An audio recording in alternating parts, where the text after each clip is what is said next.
the most important part of self-care is positive thoughts towards yourself and self-love, and talking to yourself as if you were your best friend, because you are your best friend. That is really deep self-care. Welcome to the Inspired to Thrive podcast. I'm your host, Phoebe Lay, and in each episode, I will be sharing with you insights from either an inspiring person or myself to help you thrive and shine online and in person. We talk about all things marketing, relationships, money, business, growth, mindset, and more. So thanks for tuning in, and I look forward to seeing you inspired to thrive. Hello and welcome back to the show, everybody. I am so looking forward to this exciting episode where I've got a good friend of mine and also an internationally published award-winning personal branding photographer, Ksenia Belova, here at Inspire to Thrive and Shine. This amazing woman is not only an NLP master practitioner, but she's also a best-selling author, a speaker, mentor, and she intuitively helps entrepreneurs share their passion and purpose through vibrant, personality-rich storytelling photos that instantly stand out and welcome in clients. This amazing lady is profound. She is a personal development coach, and her personal development journey combined with her life coaching qualifications has made our conversations not only remarkable, but it makes me very excited to share what we have to talk about today. So, Ksenia, welcome to the show. It's so nice to have you here. Thank you so much, Phoebe. I am very excited. Let's dive in. So, it's so good to not only have this streaming live, but also to be sharing with our audience a side of you that has evolved so much since the last episode. The last time we had you on our podcast was actually in season 1. It was International Women's Day, I believe 2022 or 23. It was exactly 3 years ago. I had a memory coming up yesterday. Wow. How far time flies. I mean, you have done so much in the last couple of years, and I'd love to start off by hearing what led you down the personal development journey and how did you, get into that? Because that has obviously equipped you to provide so much more than photography and personal branding, which is already something that you were doing so well a few years back. Yeah, thank you so much for this question. I love everything that is personal development, learning about yourself, growing. Growth is actually one of my most important values. So for me, the more I grow, the more I'm happy, the more fulfillment I feel, because again, it feels like, there's so many things that we don't know, and very often we don't know what we don't know. And the more you learn about yourself, you realize the less you know. And this is super exciting.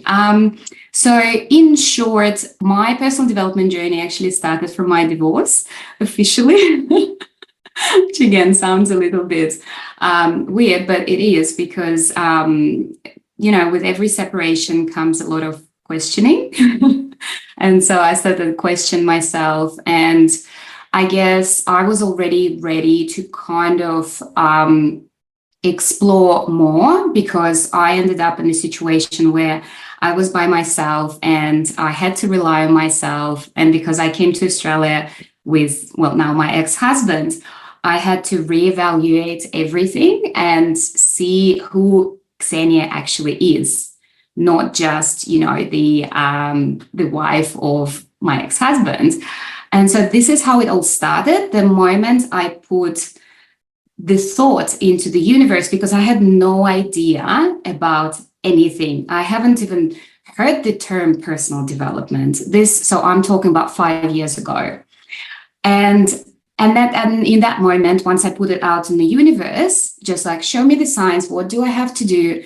I started meeting incredible people who were building my awareness into, you can do this, you can do this. And I started a very profound healing journey I did a lot of different modalities. I started with kinesiology that helped me a lot to really, I guess, deal with my anger, because I had a lot of anger that came out of my divorce. And then it just kept going and going. I'm like, wow, there is the whole world behind there. And so this is how it all started. And I've never stopped. I've done so many different things. And during lockdowns, I have completed first the practitioner NLP course, then I became a master practitioner. I did it for myself, but I didn't realize how much it would help me in my job, because obviously working with people, people skills are very important. That connection, that really listening skills and tapping into people's energy. So it's kind of all around. Wow, you are so amazing, Ksenia. I'm always so inspired by you. Thank you. And, you touched on your divorce, and I believe that everyone goes through these, crisis moments or big change before discovering the world of personal development. And it's a catalyst. It's such an amazing catalyst for change. So many people hear, divorce, and they go, oh my gosh, I'm so sorry, da da da. How did you bounce forward so far? Like from going through that, like what were some of the things that you experienced before you started to bounce forward? I guess it wasn't a fast process because I had to process so many things. And I asked myself so many questions. I went into a bit of a crisis, a bit of identity crisis, because it was kind of, I had the two parts that I had to combine. One was the identity that I had before, and another one was the identity that was actually me. Because very often in the past, I had to put, my choice, I was putting a mask, because I used to be a huge people pleaser. Yeah, I think many people can relate with that. And so I was playing different roles, but in doing this, I have lost myself, because I could not see who I am at the core. And that was a big dark moment as well, because you're like, wow, okay, I've done all of this time for such a long time. And then I actually have options, and I can discover who I really am. That's an exciting process, but also very painful, because there's so much conditioning, so many thoughts behind it, because sometimes when you're used to doing things, you just don't even think that you can do things differently. But I guess I approached it with an curious and open mind. And I was peeking into, wow, okay, that's actually exciting. Like, let's see where it can take me. And I guess this would be also my advice for anyone who is just starting their personal development journey, not to put pressure on yourself. Time frames, everyone has different timing. Everyone has different way of processing things and of dealing with things. So just really take it easy, and with a lot of self-love and self-care, and just see, and again, curiosity and open mind, just like, okay, let's just look into this. Some things might work, some things might not work, but it's beautiful journey, especially when you get to the point where you just feel really worthy, you feel confident, and you're like, I'm unstoppable. I'm actually an awesome human being. And that's that point that it took me a few years to get there, because I had a lot of insecurities, and I hated my body, and I had a lot of negative talk about myself, a lot. Like, I've realized once I've started doing the work, and I'm like, wow, like I was so unfair, and so, it made me feel really sad toward myself. I had to work a lot on forgiving myself for treating myself in a way that I was not, but this was the only thing that I knew. I didn't know any better. Wow, that is so profound, because similar to yourself, especially in my 20s, going through like one of my first ever breakups made me realize how toxic some of those thoughts I had towards myself were. And I remember, around 24 years old, being told I was fat because I was probably like maybe 4 or 5 more than my stabilized weight now. And I was being told I was overweight. I think I was like 60 kilos or something like that. I had all these like insecurities about myself. I didn't know how to dress to look and feel good. My boyfriend back then was telling me I was always dressed conservatively. Like, why don't you dress sexier like the girls your age or something like that? It was, and this is like 10 years ago. But I think it's amazing that when you go through a breakup, I'm just speaking for myself, but I think a lot of people tend to either start to do really well because they're put into a place where they have to start to reevaluate the way they were doing life, and they need to change their mindset, their self-talk, their routine. Some people get onto a really great health kick. Some people go on this amazing personal development journey. I mean, there's so many different things that people do that will improve themselves and help them come out of a breakup and do really well.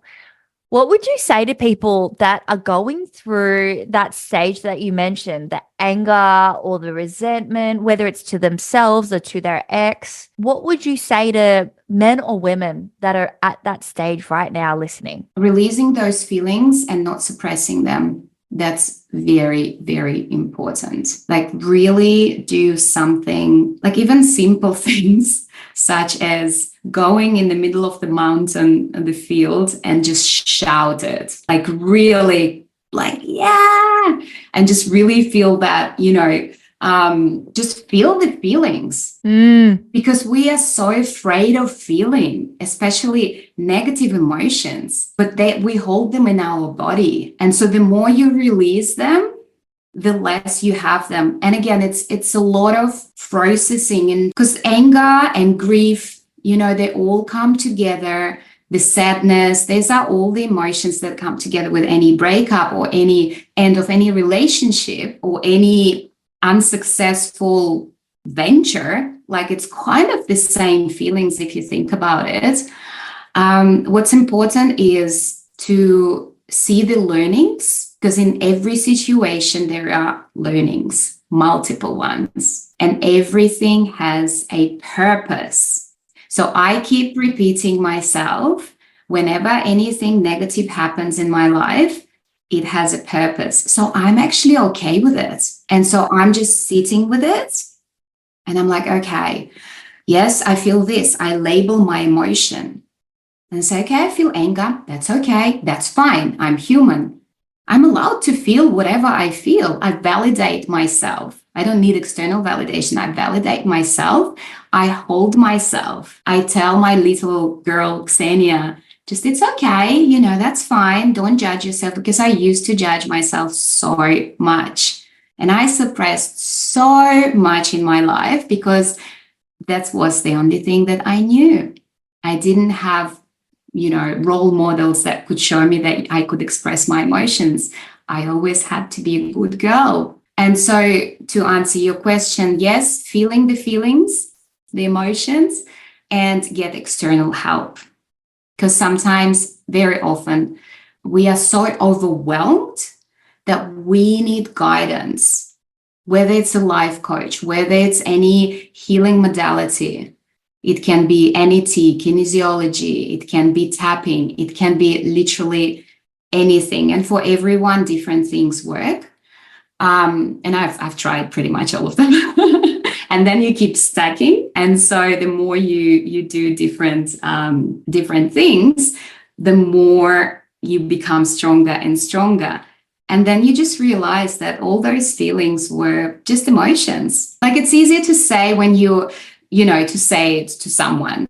And I would never, if someone is going through a tough time and they have those emotions sitting in them, I would never try even to reframe them that much. Sometimes people just need to talk it through. Talk to your friends. Talk to someone who really can hold space for you without trying to fix anything. That's very important, because sometimes when we talk through things, we get our own answers. And also owning and taking responsibility for your actions, because things never happen just on one side. It's always both sides.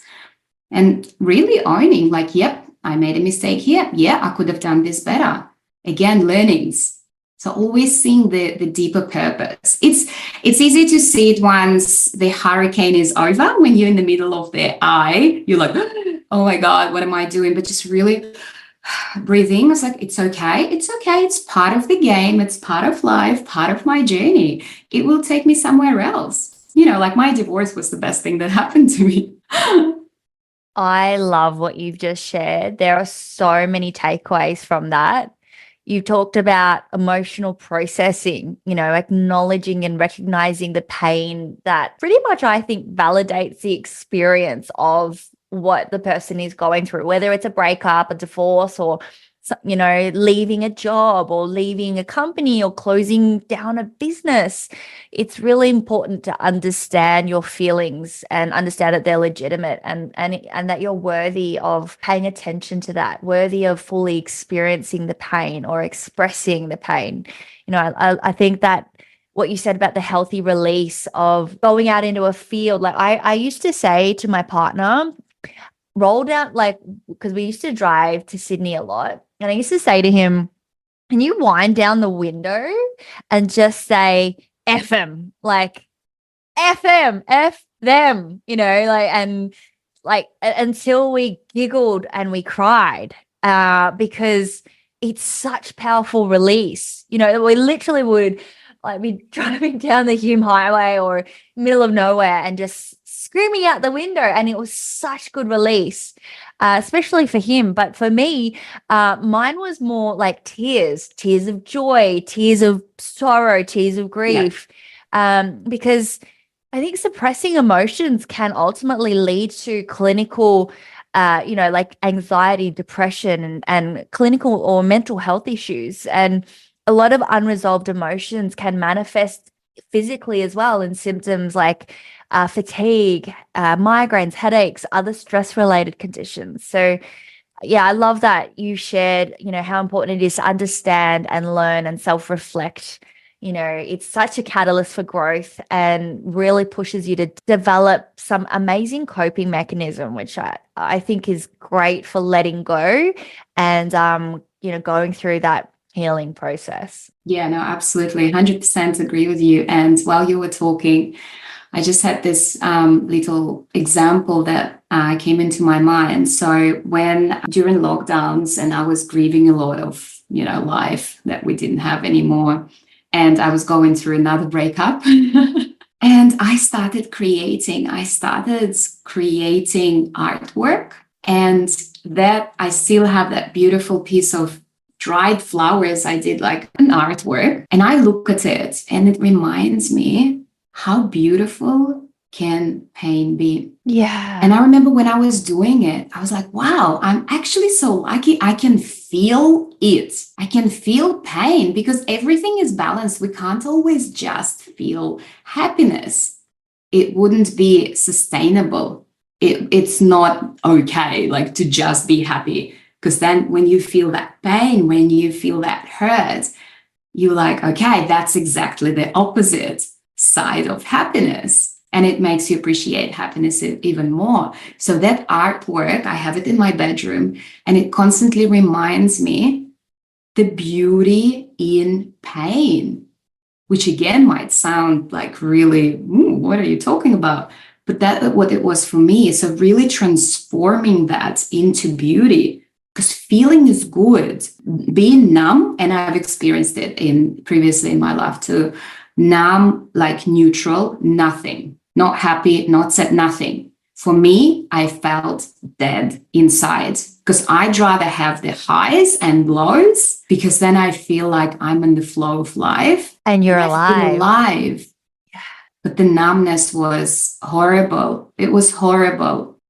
What do you think contributes to not feeling the numbness that you were talking about? Like what role does self-care or healing, what role does it play in the process of helping people deal with the grief of ending something?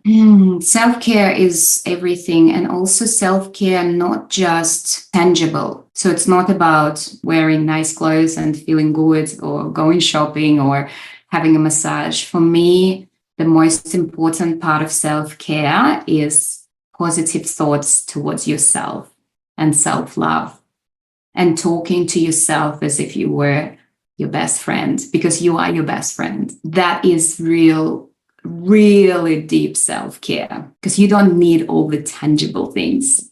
Like in reality, you can do without, because these are some superficial things that we think, okay, when we do it, we feel good. It does make us feel good, but it's external. The moment you get that self-care and self-love internally, that's when it really just makes a huge difference. I totally agree. I think that, like it's not just about taking a bath or, like you say, shopping or a massage or going on a trip away. It's really about how you show up. Like for me personally, I think my best self-care when, in my breakups has been when I've believed in myself and my business and what I do with so much conviction that I keep working on my goals, like my purpose, understanding that and not deterring from my purpose, and developing self-esteem and confidence. I think so many people come out of a breakup or the loss of a job or the loss of a business, and they need to rebuild their self-esteem and confidence. So I think, the best self-care are activities that prove to your unconscious and conscious mind that you have what it takes. And it could be activities that reaffirm that you're heading down the right direction. Could be physical activities, but definitely self-care activities and self-talk and reaffirming, positive thinking is particularly beneficial. Yeah, no, absolutely. And I would also add to that being really compassionate to yourself. And there is a very good practical tool that everyone can do, and especially when they're going through tough time, but not necessarily. You can do it anytime. So you can take a piece of paper and write down 100 achievements that you've done in your whole life. It can be small thing. It can be helping, I don't know, a homeless person and getting them $5. It doesn't matter. But you collect all the achievements and you collect the evidence of how great you are. Because it seems like 100 is a lot, but it's actually not. Once you start writing them, it doesn't have to be big. It doesn't have to be, a huge win. Anything that made you feel good about yourself. Oh, yes, I'm a good person. I did this. So the moment you look at that list, especially while you're experiencing something negative, you're like, wow, okay, I'm actually good. And it helps you to create and to build up that confidence and the self-worth. So and this is so easy, like everyone can do it. I love that. I think that is such a good exercise. It might even be in one of the like KKK, there may even be a KKK journal that specifically does that activity. And I remember, in my 20s getting a lot of, I guess, KKK related journals and, things that helped me to write about like my 100 goals or my 100 dreams. If nothing could fail and everything would go your way, what would be 100 things you would want to do in your life? Planning these things that make you look forward to the future rather than holding on to the past, because it's very easy to hold on to the good times, especially after a breakup or like I said, loss of a job or something, like to hold on to those good times.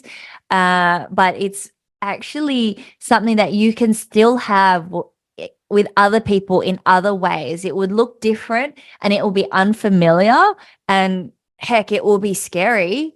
But, I think it's very, very reassuring to know that happiness and joy isn't delivered through one person in one way. And life can be beautiful in so many different forms and with so many different settings. So I feel like this episode really applies not just to, it could even be that you're going through a transition in life. Maybe you're like moving to a new country or a new city. You know, you're letting go of everything that you've ever known. So many of these changes can become a positive opportunity for personal growth. Yeah. Ksenia, I'd love to know, can you help us with some strategies to turn negative thoughts that arise or negative experiences into something positive, whether it's reframing or, a positive outlook? What are some techniques that you've used to reframe negative thoughts? Well, reframing is everything. I do reframing on a regular basis with my own thoughts and with other people, because I can hear their language and I'm like, okay, let's see how we can reframe it. So, for example, very simple thing that sometimes, well, not sometimes, but very often we tell ourselves when we're doing something new, oh, that's difficult. I can't do this. Why don't we reframe it into, I haven't mastered it yet. I'm learning. It feels differently, isn't it? And it's just that energy about it with like open energy. Okay, I'm learning. That's okay. That's something new that, I'm doing. But then also looking for evidence. Again, the list can be one of the things. So looking for evidence, but I've done something new before. And I managed to do it and I was really good at it. So that also helps to set yourself in that positive mindset, because we are not born knowing things. We learn while we go, and we put so much pressure on ourselves. And that's one of the things and it's also our society, and everything is so fast paced, and we just have to, create, we have to build our empires and stuff. And it's just like overwhelming. Come on, give me a break. I just want to, I want to have like a nice and relaxed life. So it's also that compassion that comes into it. That's okay. Like, you're good. You've done this. You're a good person. You are doing good for others. There are quite a few different strategies. I guess reframing is the big one, and is the easiest one. It's very important to be aware of what's going on in your head. You don't need to really overanalyze it and overthink it, because whatever is going in your head is okay. It's valid. So again, not having judgment.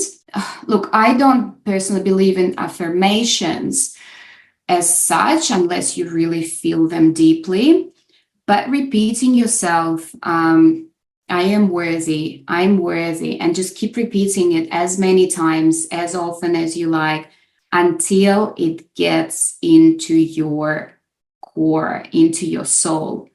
And again, all the courses and all the personal development helps, because feeling unworthy is one of the biggest root causes of everything. So the moment you really tap into that, and again, it's a lot of work. It doesn't come in a day. You don't wake up, oh yeah, I'm worthy. No, it does not, unfortunately. I think it takes decades. Steps. Yeah, I wish it was that easy.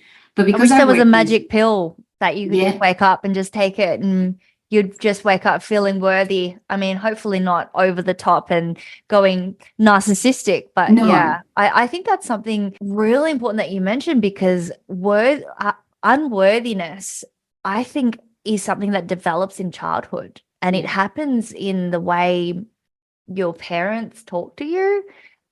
It could be that, or your school teacher or someone said something that made you feel really small, and that inner child kind of never goes away. So what are some signs that someone is feeling unworthy? What are some of the ways I can start to develop that worthiness muscle? Well, feeling unworthy can be fear of doing pretty much anything new, thinking that you will fail because you don't believe in yourself, and you feel like that you don't deserve this success, or you don't deserve earning good money, or that you're not feeling worthy of a beautiful relationship, or of a beautiful home, whatever you can think of. Yeah, it's that feeling of I'm not enough. Yeah. And I always have to do something to be enough. Yeah.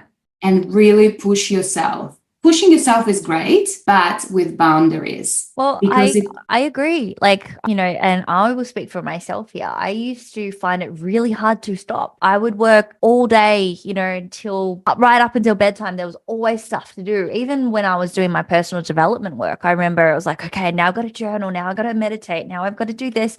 Now I've got to make a bath. Now I've got to clean the house. And it was so much doing and not enough being, which for me was a sign that, I felt like doing more would, make me more lovable. And, so sorry to cut you off there, but that's for me personally. I've been there too. Yeah, absolutely. I went on a tangent for probably doing 4 years of nonstop work on myself because I felt like, oh my God, I can do more, I can do more, I can do more. But then I got burnt out. And so now I'm in the phase of integration because I realized that I was doing courses and doing healings and I was relying on other people to fix me. And for me, it was a big like, oh, wow, okay, I actually didn't take ownership of me doing the work, of me applying what I've learned. Because in theory, with words and in my brain, my logical brain, I knew a lot. I could do a lot of things and I could talk intelligently. But then deep inside, I did not apply I was not walking my talk. And when it hit me, I was like, oh my God, oh, there it is. So I stopped doing it because now I'm like, okay, let me go through what I've done and actually apply it into my life. Because how can I tell someone what to do, advice to give, if I actually don't do it myself? I'm all about authenticity. And I felt like a fraud. I'm like, why am I just like trying again to be that intelligent, to be that like, oh, you're so cool. But inside I was like, I was like very, very lacking so much confidence because it was like a facade. And so now I'm like, no, now I'm taking time and just diving deep. And I'm doing a lot of shadow work as well, which is really deep. It's a lot of ego work that comes out so much. So I'm so aware of what's happening in my brain. And when it gets too much in my brain, I tap back into my heart.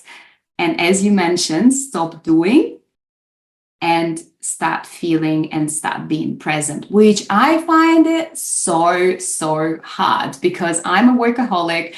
I love living life at my fullest. I'm all in everything. So it's really like, I find it really hard, but I stop and I just see how much it benefits me because I'm just like being present, being in the moment, really enjoying it rather than looking forward to, okay, what's next? What's next? What's next? Because that's again, it's part of the condition in society, like pushing yourself. It's like, no, I actually want to enjoy my state of life now. That is so true, what you've just shared. I'm now even thinking about like how I was yesterday when, I caught up with a bunch of girlfriends that I've known for over a decade. And one of my friends had a baby dedication and we went out for coffee afterwards. And I remember, even editing the photo so that it was, nice and like the color and all of that. And I'm sending it into the group. And I was so focused on sending the photos into the group so that the girls overseas could share the moment with us rather than being present in the moment. So you even talking about this makes me go, oh my gosh, like it's very hard to be aware of it all the time, but we do it. And when we, the more we can be aware of it, the more we have awareness of it, the more we can make significant changes, even if it's small ones that lead to long-term significant life change. And I think how we create, for example, new routines, small little changes will support healing and growth. For me, like one of my biggest indications that I was beginning to love and accept myself a lot more was when I moved out and started living on my own. And I started to say to myself, like I've always lived with someone, whether it's family or my partner or housemates. But it was when I said to myself, I'm worthy of taking up the entire space to myself, having my own office, my own, room, living room, the whole house to myself. And I get to now do this on my terms. And that was for me one of the biggest indicators of, yes, I am worthy of this. Like I could always afford it, always had the finances for it, but it was choosing me and going, even though budget wise, it might not, like expense wise, it might not make as much sense as splitting it in half with someone, but I'm worthy of this time of growth, of inner growth, personal development, healing, and having space for myself. So Oh, I love it so much. When you said choosing me, that's like, yes. And you know what happens? The moment you really choose you, the universe will give you so much more, because you are not blocking it anymore, because we are what we think. So the more I have that abundance mindset, the more I get things happening in my life. And this is for everyone. And the more I hold myself back and I think small, I feel that I am small. And again, coming back to not feeling worthy, the universe will say, okay, that's what you're telling me. I won't deliver you. It's actually very simple. It's so more true. simple than people think, because we give the universe all the guidance without thinking about it. But because we're all energy, we project those thoughts. So if you have positive thoughts, but really feeling saying positive thoughts, but not feeling the positive thoughts, that's incongruence. It's that alignment between the head and the heart. So once that happens, everything is just so easy. You just look at everything with different eyes. You see all the beauty around yourself. You attract incredible people. It's just so magical the moment it happens. And I really wish everyone could get to that point, because sometimes we're so attached to our past. We are so attached to our story because it keeps us safe. That is so true. Oh my gosh. I love it. I love, love, love what you're sharing. To add to that, in order to attract, right? I mean, some people use the word attract, some people use manifestation. We need to first be able to feel, like we need to start acting and behaving like that man or woman who already has a thing that we desire or want. For example, if you want to be a wildly successful CEO, I'm not saying you need to go and start buying first class tickets when you fly and overspending and maxing out your Amex and using money that's not yours. But you need to start making decisions that show that your time is worthy.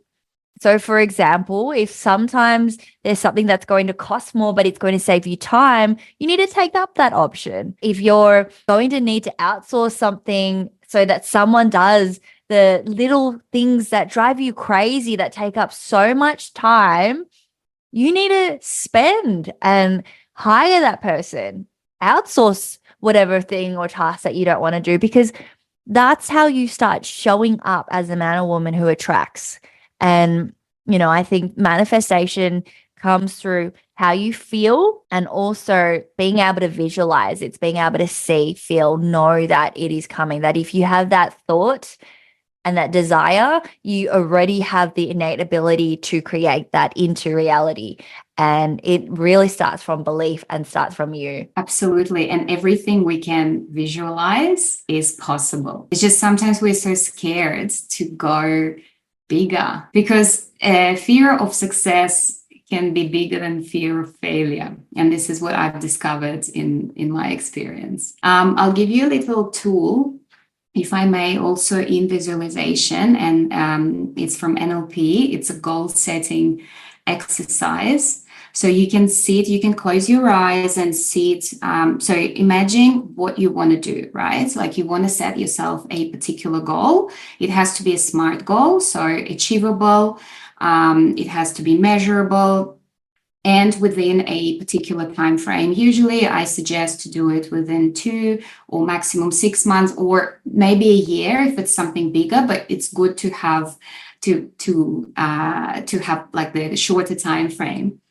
And then you think of the last thing that has to happen for you to realize that this goal has been achieved. So for example, to give you a simple example, I want to earn, I don't know, $500,000. Like it has to be obviously achievable. It's not just like, like you have to do your calculations. So let's say $500,000. Okay. So what has to happen for me to know that I've done that?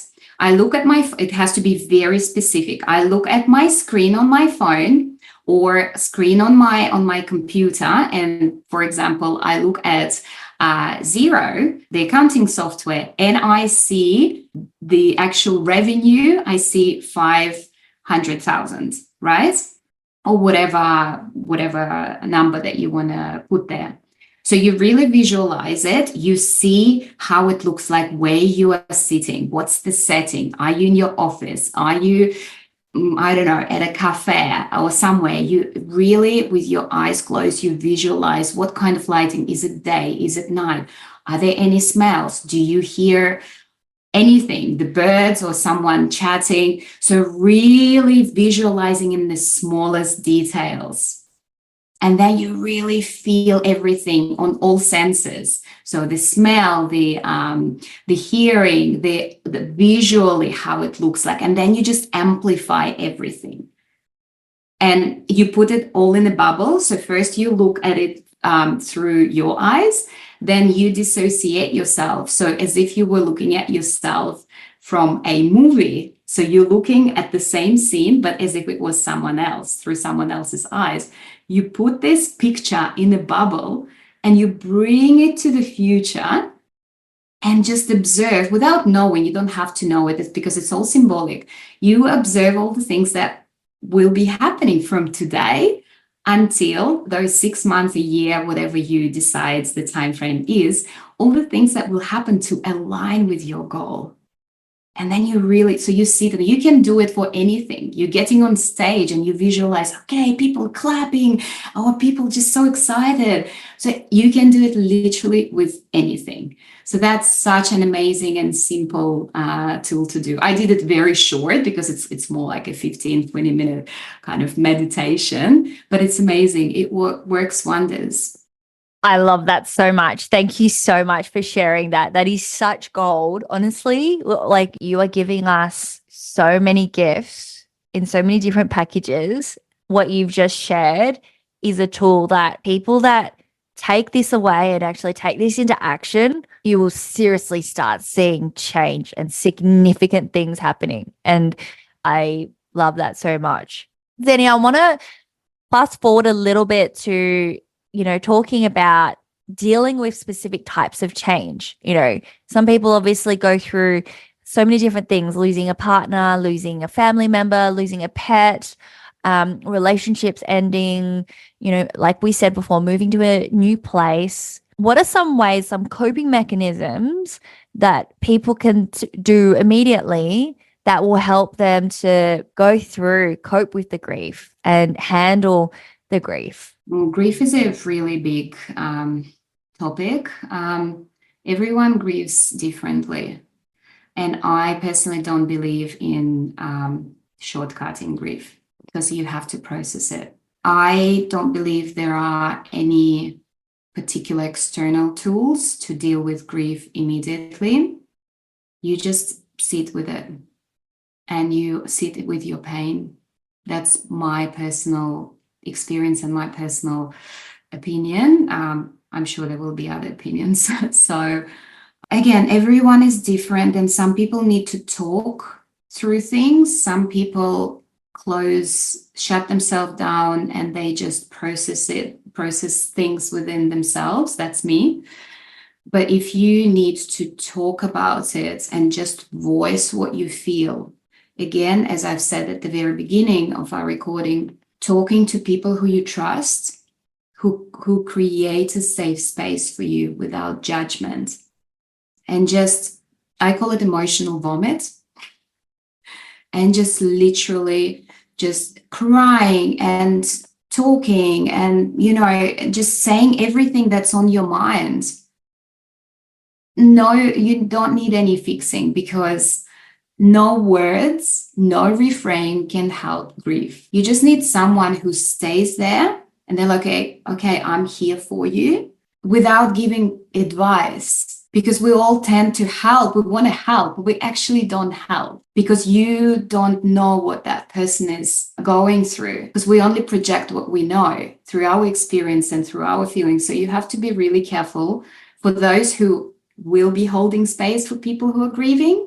You have to be really careful not to project your thoughts. Oh my gosh, so true. I love that. And holding not space is magical. You need to do it really with your heart. It's not easy, but it's not difficult either. It's really just being in presence. Very often people just need to talk. That's it. To tell it to someone. You can journal. Journaling is amazing, and you can put all your thoughts, all your feelings, emotions, everything can just put on paper, because that's releasing. It's part of that letting go. But again, there is no shortcut for grief, especially with people or pets passing away. Yeah. And I would add to that and say, I think it's really important for the person who's holding space, or for the person who's choosing the person that they are sharing with, that they choose very, very wisely. Yeah. Because the person that's holding space needs to have no agenda. Yes. No agenda for where they want you to be, who they want you to be with next, want your life to look like. Some people have an agenda. It could be a really good friend. It could be someone that might be, I don't know, but there are so many people that can sometimes project what they want for the other person. And it may come from a good place, but it's not what the person is needing at that moment. And I truly think that sometimes a professional, someone who can hold space for you that is a professional, whether it's a counselor, a coach, or a therapist, or a psychologist, whatever you might call it. I think sometimes having someone that is not attached to your life, that is not a friend, not a family member, not related to the person that you've lost, or not related to, anything, is really good, because then they won't be saying things like, oh yeah, how good was this, or how horrible was that, whether positive or negative. I don't think the person going through grief needs that. Like what you said so well, so eloquently, they just need someone that will hold space and listen. And I would also add to this, you can ask if you are the person holding space, and it can be for anything, it can be for grief or just, to talk. Ask one question, very simple question. How can I support you right now? Do you need a hug? Because some people don't want to be touched, even if they're close friends. Because what we tend to do, we feel empathy, we feel compassion, and we're like, oh, I'm so sorry for you. People don't need this. Absolutely. So ask them, what do you need right now? Shall I just sit here? Shall I don't know, shall we go shopping together? Like, just ask what the person needs. They will give you the answers. And that's the easiest way to support someone. But really, like, thinking about what they need and not projecting what you think they might need. Yeah, so good. So good. I love that. And when it comes to getting through that grief, like people starting to now rise up, feeling the self-love, like empowerment, moving on, etc. I think there's a lot of times where there are certain things that might trigger a memory again, and trigger an emotion again, something that you just didn't know it was still there. It was underlying. It could be that you go to a place, or you smell a certain smell, and that triggers something. I think it's very important that no matter what comes up, that we know that, and we affirm to ourselves that we are going down the right path, down the right direction, and that it's okay. What are your thoughts on that? Absolutely. We'll get triggers all the time, or even triggers with some people who might trigger us. Like, if we're not just talking about grief and about memories, That's one thing. You can't do anything without it. It's just part of it. I would say take these triggers, the grief triggers, the memories, as a blessing and appreciate that they were there. You've lived those moments, like really getting to that gratitude space. And if someone triggers you in life and you meet a person and they're like, oh my God, I just feel that, oh, why are they triggering me so much?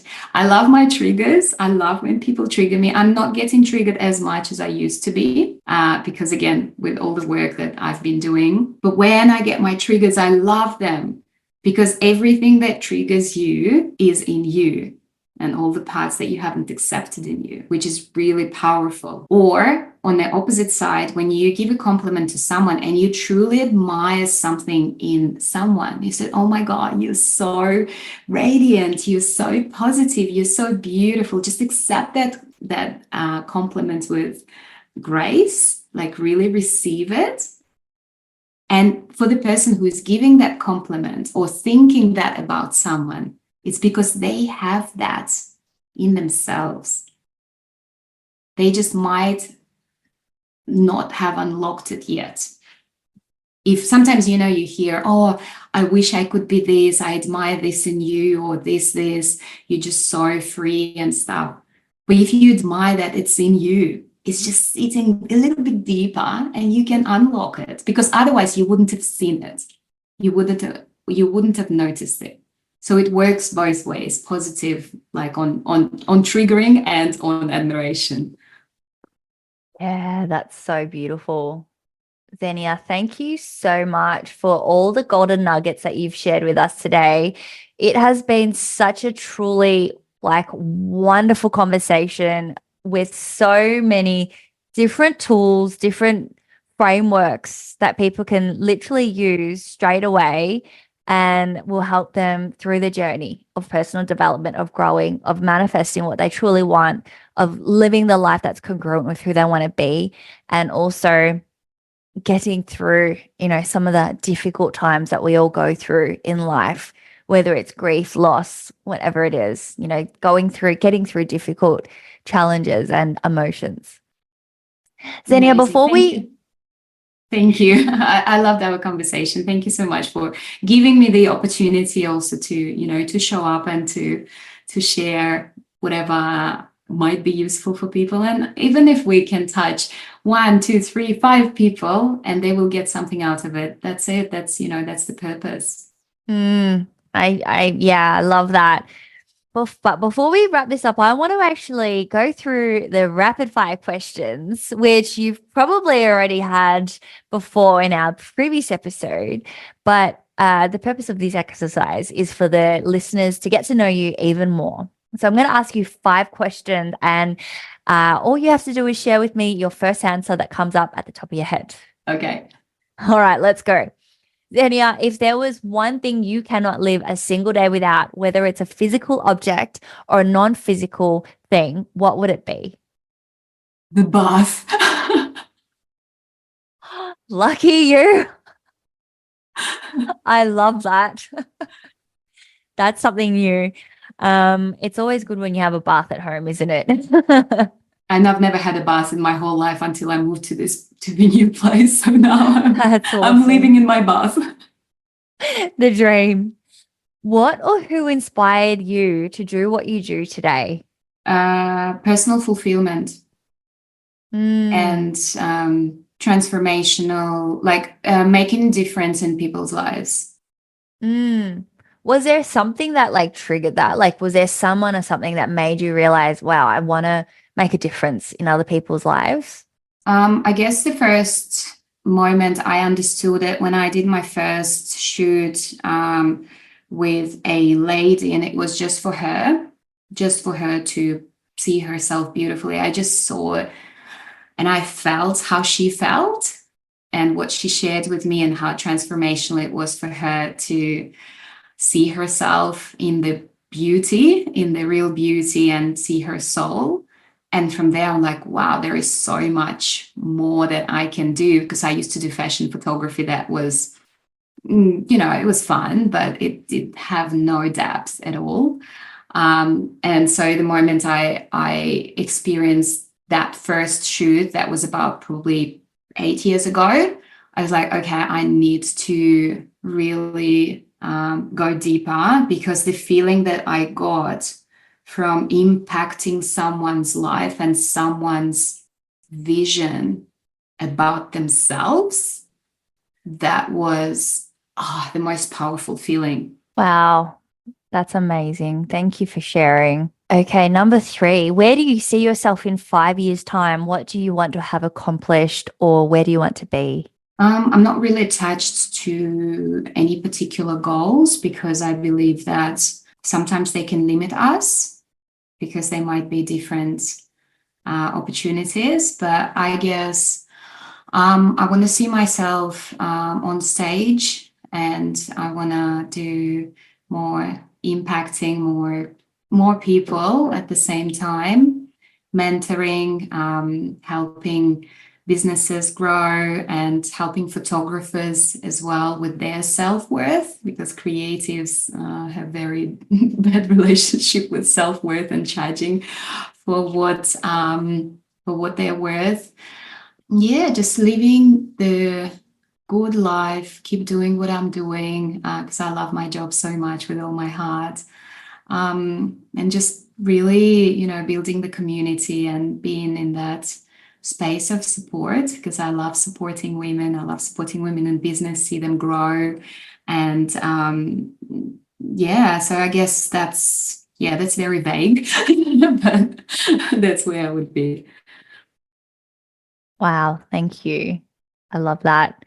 I'm also one that doesn't go too detail when I think about my 5-year goal or my 10-year goal. There are certain things I want to have achieved, like children or having a family or being married, but I don't even think I've got the location necessarily set, because that could happen in 1 year.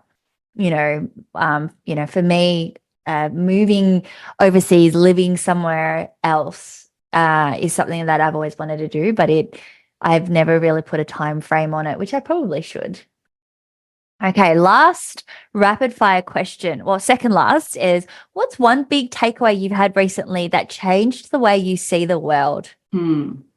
Someone recently told me, we are not God, in terms of, so the context was, sometimes we want to help people and we hold them close to ourselves because we think we're responsible for their well-being.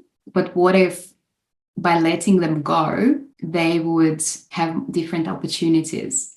So it's that ego that I think I'm needed, or that person needs me. That was a big aha moment for me. Wow, that's amazing. That is such a beautiful share. So true as well. That's a lot of food for thought.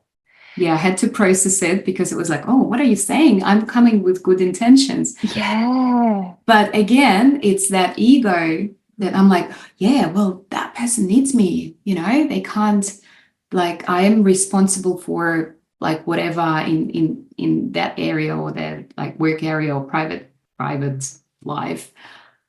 But what if we're just holding them back? Yeah. Yeah. And I think that you and I talked about this in one of our recent catch-ups, where sometimes we think we're helping someone, but are we actually, like, what is the intention behind that? It can, if you look at the underlying, some of the, I think you and I talked about secondary gains. Yeah, we need another podcast for that. Yes. Well, my last rapid fire question is, if you could leave the world with one message, what would it be? You are enough, and you're worthy of love and all the abundance. Profound. Because Ksenia, then it covers everything. it sure does. It absolutely does. And I hope that the listeners really gain from that and really let that one sink in. That's huge. Thank you so much, Ksenia. You have been an amazing guest. I love this podcast episode so much. I cannot wait to share it. How can the listeners connect with you? What are your socials? Do you have any anywhere that you want people in particular to connect with you. I'm going to guess Instagram, but I'm going to let you answer this one. Yeah, so I am present everywhere. The easiest thing is to Google my name, Ksenia Belova, and there will be everything there, my Instagram, LinkedIn, Facebook. I don't really use it. But Instagram, LinkedIn are my two big platforms, and my website. So the easiest thing, really, Google, just Google me. Love it. All right. Well, thank you so much again for your time. And thank you to the listeners that have tuned in to this amazing episode that will inspire you to thrive and shine. For anyone that wants to connect with Ksenia, make sure to visit her website or her socials. They will be in the show notes. Check out the full episode on YouTube as well, where the video recording will be uploaded. And again, Ksenia, I love the journey that you've been on, the journey that you are on, and what you are about and what you are doing to make a difference in this world. Thank you so much for your time. And I cannot wait to not only release this episode, but for more juicy ones to follow. Thank you so much. I'm very grateful to be here. Thank you.